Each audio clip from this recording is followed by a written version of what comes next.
الحمدللہ الحمدللہ رب العالمین والصلاة والسلام علی من کان نبیا و آدم بین الماء والطین وعلی آلہ و اصحابہ اجمعین اما بعد فاعوذ باللہ من الشیطان الرجیم بسم اللہ الرحمن الرحیم۔ ہماری اس روحانی تربیتی نشست کا عنوان ہے استقبال رمضان۔ دیکھیے، انسان اپنے مہمانوں کا استقبال کرتا ہے اور مہمان کئی قسم کے ہوتے ہیں۔ ایک وہ ہوتے ہیں کہ جنہیں انوائٹ کیا جاتا ہے، باقاعدہ دعوت دے کر انہیں بلایا جاتا ہے۔ ایک ہوتے ہیں بن بلائے مہمان، بغیر کسی کے بلائے آ جاتے ہیں، جن کو انسان عزت دیتا ہے، احترام کرتا ہے اور ادب کے ساتھ ان کو لا کر بٹھاتا ہے۔ یقیناً وہی مہمان ہوتے ہیں کہ جن کو وہ باقاعدہ دعوت دے کر بلاتا ہے۔ اور جو بن بلائے آتے ہیں، بہت سے ایسے بھی ہیں کہ جن کو دیکھ کر ہم پریشان ہوتے ہیں کہ یہ کیوں آ گئے۔ رمضان المبارک بھی ایک مہمان ہے جو سال میں ایک مرتبہ آتا ہے۔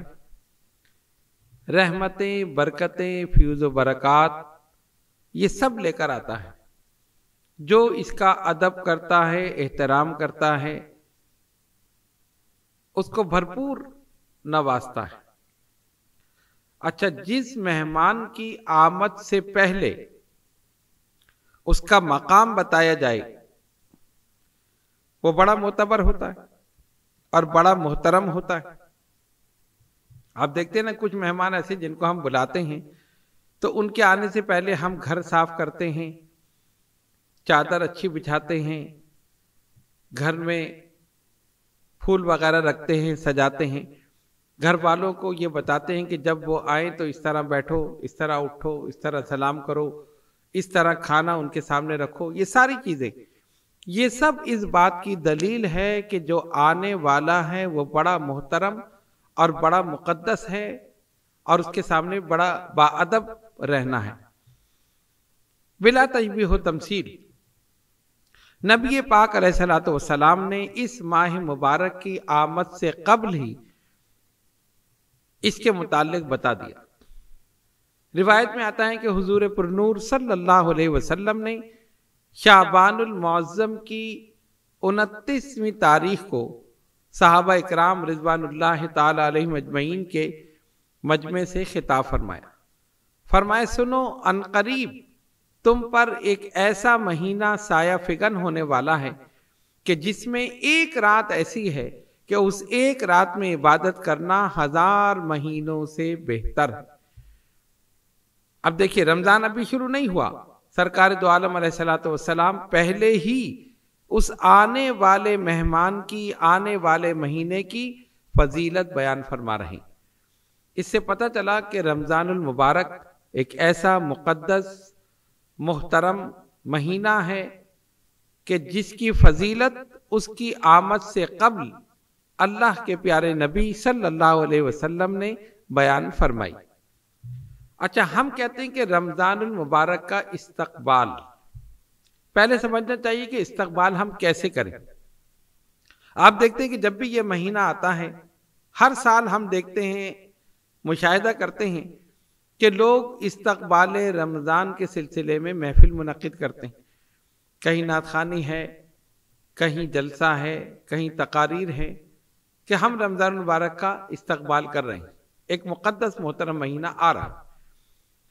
تو آج ہم آپ کو بتائیں گے کہ اس کا استقبال کیسے کیا جائے۔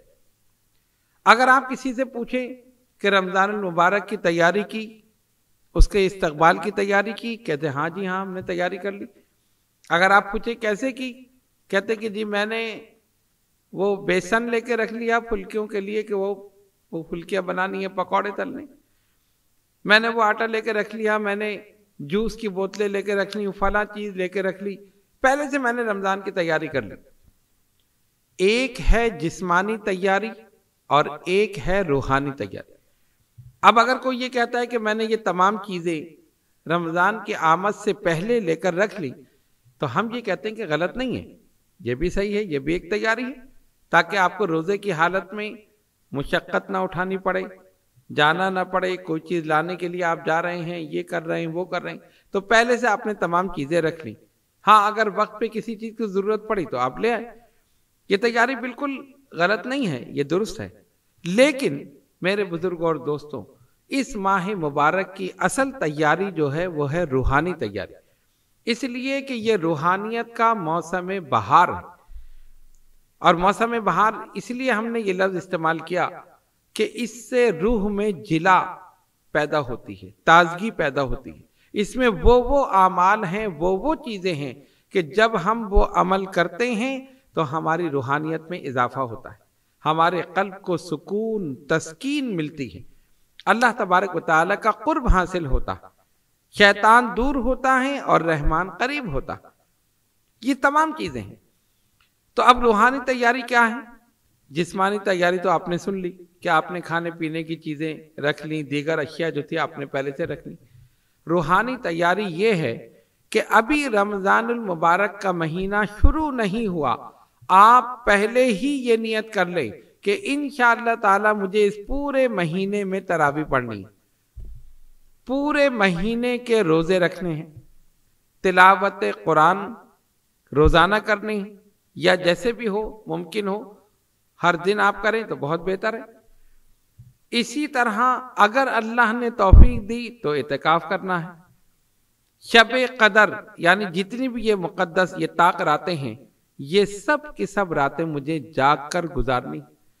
کوئی ایسا عمل نہیں کرنا ہے جو اللہ تبارک و تعالی اور اس کے رسول صلی اللہ علیہ وسلم کے حکم، اس کی رضا کے خلاف ہو۔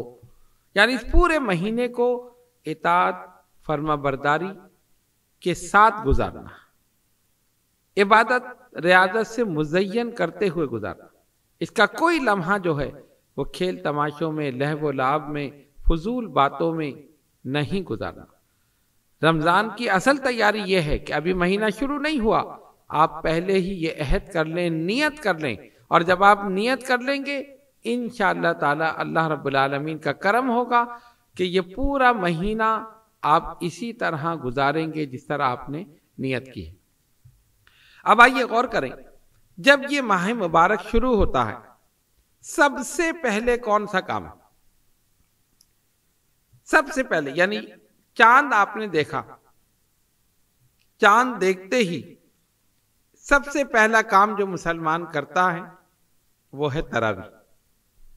آپ دیکھتے ہیں نا، حفاظ دور کر رہے ہیں، اسی طرح قرہ حضرات، اسی طرح سامع حضرات، جتنے بھی یہ سب تیاری میں ہیں کہ جیسے ہی چاند ہوگا سب کے رخ مساجد کی طرف ہو جائیں گے کہ عشاء کی نماز ہوگی اور فوراً تراویح شروع ہو جائے گی۔ تراویح رمضان کی زینت ہے، تراویح رمضان کی شان ہے، تراویح رمضان کی پہچان ہے۔ اب آپ دیکھ لیں کہ اگر اس تراویح کو رمضان سے نکال لیا جائے تو کیا باقی بچے؟ جیسے ہی چاند ہوتا ہے پورے عالم اسلام میں جہاں جہاں بھی جس ملک میں چاند ہوگا، اسی رات یعنی چاند دیکھتے ہی سب کے رخ مساجد کی طرف ہو جائیں گے۔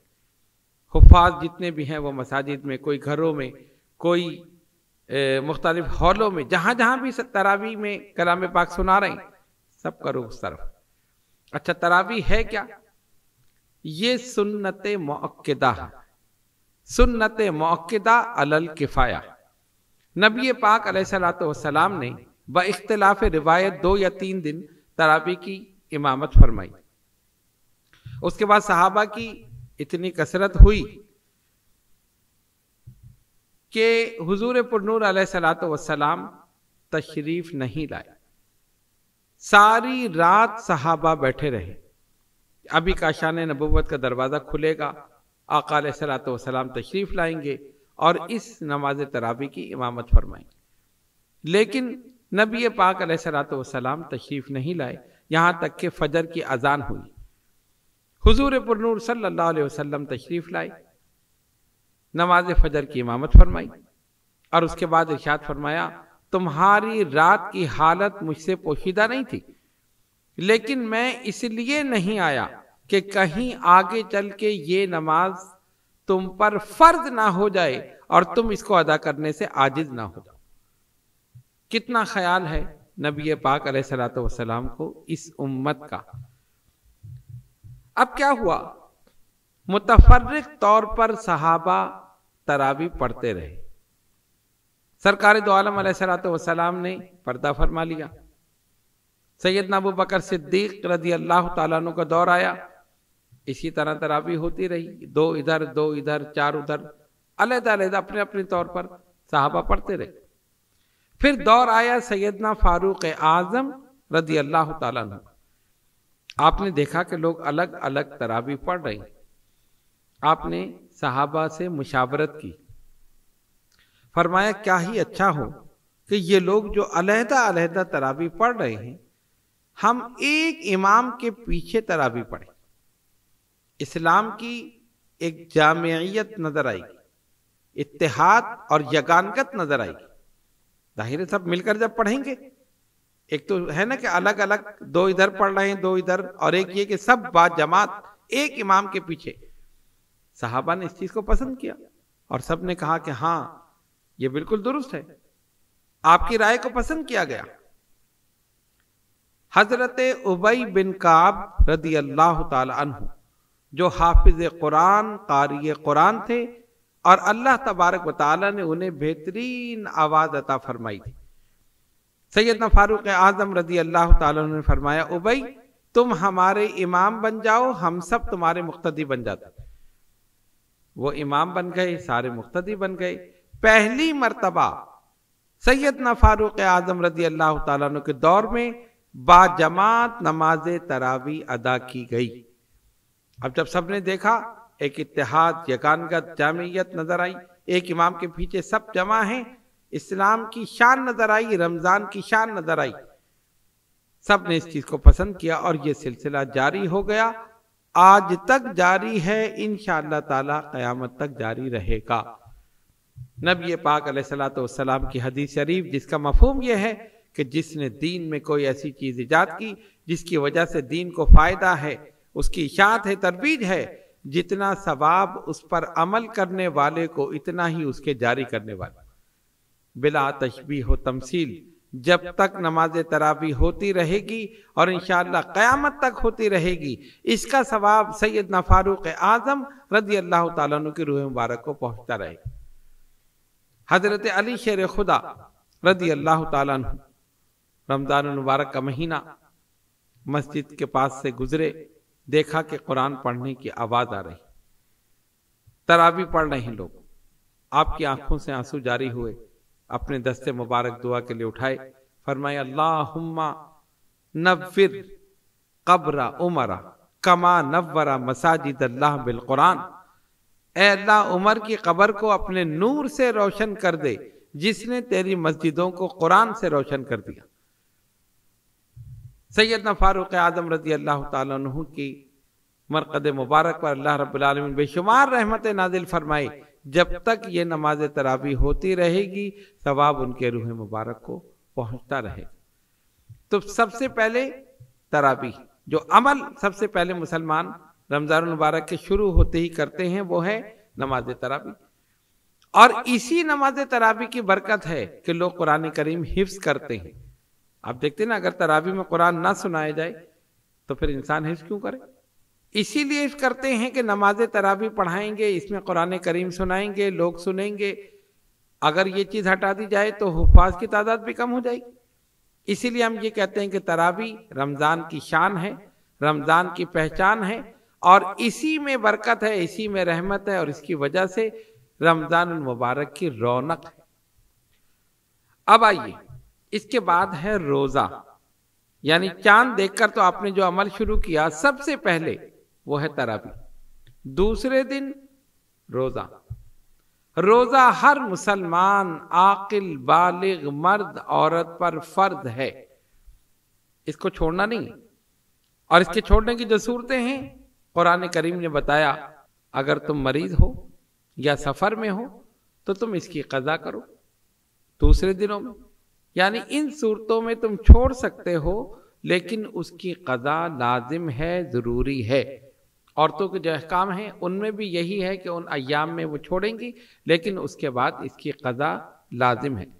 ہماری کیفیت تو یہ ہے کہ ذرا سا بخار ہوا روزہ چھوڑ دیا، نزلہ ہوا تو روزہ چھوڑ دیا، کھانسی ہوئی تو روزہ چھوڑ دیا. اسی طرح جہاز میں جا رہے ہیں، سفر کر رہے ہیں، روزہ چھوڑ دیا. یہاں سے آپ لاہور چلے گئے، 1.5 گھنٹے میں پہنچ گئے، اسلام آباد گئے 1.5 گھنٹے میں پہنچ گئے، ذرا سی سفر میں روزہ چھوڑ دیا. اس زمانے کے سفر جو اونٹوں پر، گھوڑوں پر، خچروں پر ہوتے تھے، جو کھلے فضا میں، کھلے آسمان کے نیچے، اس کے لیے تھا. آج اگر آپ اطمینان کے ساتھ سفر کر رہے ہیں، آپ بائی روڈ جا رہے ہیں، اے سی والی گاڑی ہے، آپ بیٹھے ہیں، روزہ چھوڑنے کی ضرورت نہیں، روزہ رکھ سکتے ہیں. تو حد الامکان یہ کوشش کی جائے کہ روزہ نہ چھوڑا جائے. اگر کوئی ایسا عذر شرعی ہے یا ایسی بیماری کہ واقعی آپ کے لیے روزہ رکھنا مشکل ہے تو پھر اس کے لیے اجازت ہے، لیکن فائدۃ من ایام اخر، آپ دوسرے دنوں میں صحت یاب ہونے کی صورت میں آپ کے لیے رکھنا ضروری. لوگ تو صحت یاب ہوتے ہوئے بھی ذرا سے بہانے کر کے روزے چھوڑ دیتے ہیں. سرکار نے فرمایا روزہ ایک ڈھال ہے تمہارے اور شیطان کے درمیان. جس طرح ڈھال دشمن کے وار سے بچاتی ہے، یہ روزہ شیطان کے وار سے بچاتا ہے. روزہ تزکیہ نفس کا ذریعہ ہے، روزہ تصفیہ قلب کا ذریعہ ہے، روزہ قرب الہی کا ذریعہ ہے. روزہ انسان کے اندر صبر کا مادہ پیدا کرتا ہے، ضبط کا مادہ پیدا کرتا ہے، پرہیز کرنے کا طریقہ پیدا کرتا ہے. جب انسان روزہ رکھتا ہے ہر چیز سے اپنے آپ کو بچا لیتا ہے، جھوٹ سے، غیبت سے، چغلی سے، کسی کی دل آزاری سے، فحش گوئی سے، ان تمام چیزوں سے اپنے آپ کو بچاتا ہے، اور بچانا لازم ہے. اکثر لوگ ہیں جو اس بات کی طرف دھیان نہیں کرتے. روزہ بھی ہے، گالیاں بھی دے رہے ہیں، روزہ بھی ہے، جھوٹ بھی بول رہے ہیں، روزہ بھی ہے، لوگوں کو برا بھلا بھی کہہ رہے ہیں، روزہ بھی ہے، غیبت بھی کر رہے ہیں. تو ایسے لوگوں کے متعلق سرکار دو عالم علیہ الصلوۃ والسلام نے فرمایا کچھ روزے دار ایسے ہوں گے جنہیں بھوک اور پیاس کے سوا کچھ حاصل نہیں ہوگا. بھوکے یا پیاسے رہے نا تو بھوک اور پیاس بس حاصل ہوئی، یعنی ثواب ان کو نہیں ملے گا. کہنے کا مقصد یہ ہے کہ جب ہمارا روزہ ہو تو ہماری زبان کا بھی روزہ ہو، ہمارے آنکھوں کا بھی روزہ ہو، ہمارے کانوں کا بھی روزہ ہو، ہمارے ہاتھوں کا بھی روزہ ہو، ہمارے پیروں کا بھی روزہ ہو. یعنی ہماری زبان کا روزہ، کوئی غلط بات کلام ہمارے منہ سے نہ نکلے، فحش گوئی نہ ہو، غیبت نہ ہو، چغلی نہ ہو، دل آزاری نہ ہو، کوئی ایسا لفظ زبان سے نہ نکلے، اس لیے کہ روزہ. ہماری آنکھ غلط طرف نہ جائے، ہمارے کان قصدن غلط بات نہ سنیں، ہمارے ہاتھ حرام کی طرف نہ بڑھے، ہمارے پیر غلط راستے کی طرف نہ جائیں. یعنی اس طرح روزہ ہو کہ ہر چیز کا روزہ. اس کو کہتے ہیں اخص الخواص کا روزہ، جو بزرگان دین اولیاء کاملین کا روزہ، جو ان کا طریقہ ہے، حقیقت میں یہی روزہ. تو جب آپ روزہ رکھیں تو ان تمام چیزوں کو اپنے پیش نظر رکھیں، حقیقت میں پھر وہی روزہ جو ہے وہ مقبول ہوگا. نبی پاک علیہ الصلوۃ والسلام نے فرمایا حدیث شریف جس کا مفہوم یہ ہے کہ روزے دار کے منہ کی بو میرے نزدیک مشک و عنبر سے زیادہ خوشبودار. سرکار نے فرمایا، یہ خالق کائنات فرما رہا ہے، روزے دار کی منہ کی بو میرے نزدیک مشک و عنبر سے زیادہ خوشبودار. سحری کے وقت دعا قبول ہوتی ہے، افطار کے وقت دعا قبول ہوتی ہے. انسان جب بھی ان دونوں اوقات میں دعا مانگتا ہے خالق کائنات قبول فرما لیتا ہے. تو اسی طرح روزے کے دیگر فضائل بھی ہیں، ہم نے صرف اختصار کے ساتھ بیان کی ہیں. لیکن یاد رکھیے کہ رمضان المبارک کے لیے ابھی سے آپ یہ نیت کر لیں کہ انشاءاللہ تعالی میں پورے رمضان کے روزے رکھوں گا. ابھی آپ نیت کر لیں گے، اللہ تبارک و تعالی کا کرم ہوگا، اسی کے کرم سے پورے مہینے کے روزے ہو جائیں. اب آگے چلیں. پہلے تھی تراویح، پھر ہوا روزہ، اب اس کے بعد اعتکاف. اعتکاف ایک ایسی عبادت ہے کہ نبی پاک علیہ الصلوۃ والسلام نے فرمایا حدیث شریف جس کا مفہوم یہ ہے کہ جس نے رمضان المبارک کے آخری 10 دنوں کا اعتکاف کیا وہ ایسا ہے کہ اس نے 2 حج اور 2 عمرے کی. یعنی آپ صرف 10 دن کے لیے آخری عشرے میں، رمضان المبارک کے آخری عشرے میں آپ اعتکاف کے لیے بیٹھ جائیں تو سرکار فرماتے ہیں کہ 2 حج اور 2 عمرے کے برابر ثواب، یعنی اس کے پورے قواعد و ضوابط، اس کی شرائط، اس کے ساتھ اگر آپ بیٹھیں تو اتنا ثواب ہے۔ دیگر احادیث بھی سلسلے میں وارد ہوئی ہیں۔ تو اگر ہو سکے، ممکن ہو، کوئی عذر شرعی نہ ہو، تو انسان کو چاہیے کہ ضرور اعتکاف کرے۔ اسی طرح ایک عمل ہے شب قدر، مقدس راتیں جنہیں طاق راتیں بھی کہا جاتا ہے۔ قرآن کریم میں اللہ تبارک و تعالی نے فرمایا انا انزلناہ فی لیلۃ القدر، بے شک ہم نے اس کو یعنی قرآن کو لیلۃ القدر میں اتارا۔ وما ادراک ما لیلۃ القدر، اور تم نے کیا جانا کہ لیلۃ القدر کیا ہے؟ لیلۃ القدر خیر من الف شہر، لیلۃ القدر 1000 مہینوں سے بہتر ہے، یعنی برابر بھی نہیں کہا، بہتر ہے۔ ایسی رات کہ ایک رات آپ عبادت میں گزار دیں، 1000 مہینوں سے بڑھ کر ثواب آپ لے لیں۔ یہ وہ مقدس راتیں ہیں جن کے متعلق آقا دو جہاں، فخر کون و مکان، باعث تخلیق انس و جاں، جناب محمد رسول اللہ صلی اللہ علیہ وسلم نے فرمایا 21ویں سے لے کر 29ویں تک تلاش کرو، طاق راتوں میں، لیکن یہ نہیں بتایا کہ کون سی رات شب قدر ہے۔ کسی نے کہا کہ 27ویں شب قدر ہے، کسی نے کہا 29ویں ہے، کسی نے کہا کہ 21ویں، مختلف آراء، مختلف اقوال صحابہ کے اور دیگر تابعین کے، دیگر بزرگان دین کے، لیکن کثرت آراء جو ہیں وہ 27ویں کے حق میں ہے کہ 27ویں جو ہے وہ شب قدر ہے۔ لیکن بہرحال ہم پر یہ لازم ہے کہ ہم ساری راتیں جا کر گزاریں، تلاوت قرآن میں گزاریں، عبادت میں گزاریں، ریاضت میں گزاریں، رب سے اپنے گناہوں کی معافی طلب کرتے ہوئے گزاریں۔ جو بھی رات ہوگی انشاءاللہ تعالی 1000 مہینوں سے بڑھ کر ثواب ہمیں مل جائے۔ تو یہ شب قدر بھی جو ہے یہ بڑی اہم رات ہے، مقدس رات ہے، اور اللہ تبارک و تعالی کی طرف سے کرم، رحمتیں، برکتیں یہ نازل ہوتی ہیں۔ جو بھی اس میں بیدار ہوتا ہے انشاءاللہ تعالی وہ اس کے فیض و برکات سے ضرور مستفید ہوگا۔ اور نزول قرآن کی رات بھی یہی۔ اسی طرح رمضان المبارک میں تلاوت قرآن کا اہتمام کرنا چاہیے۔ آپ سحری سے پہلے پڑھیں، سحری کے بعد، فجر کے بعد، ظہر کے بعد، کسی نماز کے بعد، یا پھر رات میں سحری سے پہلے 2 بجے آپ اٹھ کر پڑھ لیں، عشاء کے فوراً بعد پڑھ لیں، تراویح کے بعد پڑھ لیں، اس طرح مختلف اوقات، یعنی کوئی وقت نہیں، جب چاہیں آپ قرآن پڑھیں۔ اور اس مہینے کی شان یہ ہے کہ ہر عمل کا ثواب دگنا کر دیا جاتا ہے۔ حدیث شریف کے مطابق نوافل کا ثواب فرائض کے برابر اور فرائض کا ثواب اس سے بھی زیادہ۔